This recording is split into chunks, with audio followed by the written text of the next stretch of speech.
let me start with the class. So I have a new class here which is name is bike2. So inside this I have a three kind of constructors. We will look at them one by one. Okay. So first let's see the basic constructor for the parameterized one that we used for the last time. So I am talking about this one. So this has two parameters. Both of them are string n and string c. N refers to name and c refers to company. And we have three instance variables for our class, that they are name, company and the model number. Okay. So when creating a object of the class, we are doing like bike2 b1 equal to new bike2, and we are passing two arguments here, and since both of them are string, so this constructor will be called, so it matches on the go. Okay, so now let us run the program.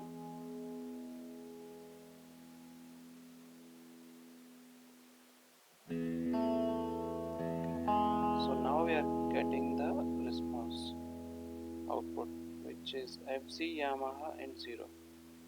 Now let's analyze it. So we have passed two values, FC and Yamaha. So name is assigned as FC and company is assigned as Yamaha. But for model we didn't assign anything. So the point to notice here is, if we don't initialize it, by default integer type gets initialized to 0, and if it is string it will get initialized to null. So since this is the integer, so it is getting initialized at 0, and other two values we are already assigning, so these three values we are getting. Okay, now let us look the other constructor. So overloading concept is, it means we can have the same name but the type must be different, either type or the number of arguments. So in this example, the second case, we are changing the number of arguments. So in the other one we had two arguments. Now here we have just one, that is of string type. Okay. So now to invoke this constructor, what we have to do, we'll create a new object, bike to b2 new bike, and within the parenthesis we'll just pass a string value, a single value. So on the go, compiler will match for the constructor and it will find this one. So what it will do, it will just assign the name value n. So it will assign the value of pulsar to name. So name will be having pulsar, since we are not passing any company name. It will be null, since we are not passing any model, it will be 0. So it should get pulsar, null and 0. Let's try to run it.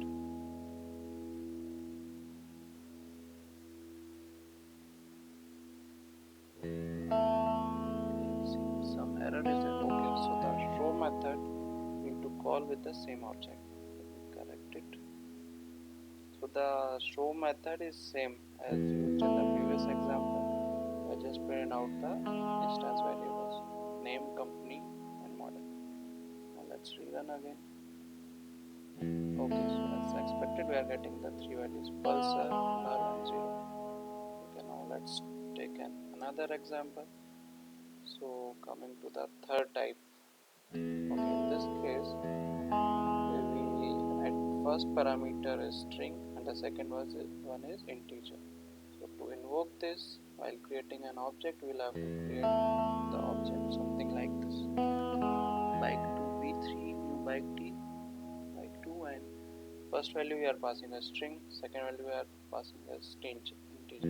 Now let me change the show value also. So using the same object, I am invoking the show method. So now name will be assigned as Pulsar, model will be assigned 220, and we are not passing any company name, so that should be nothing. Let's try to run it and verify. Okay, so as expected we are getting the values Pulsar, null and T20.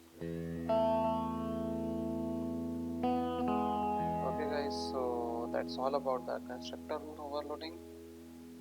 Please like the video. If you liked it, please subscribe. Keep watching.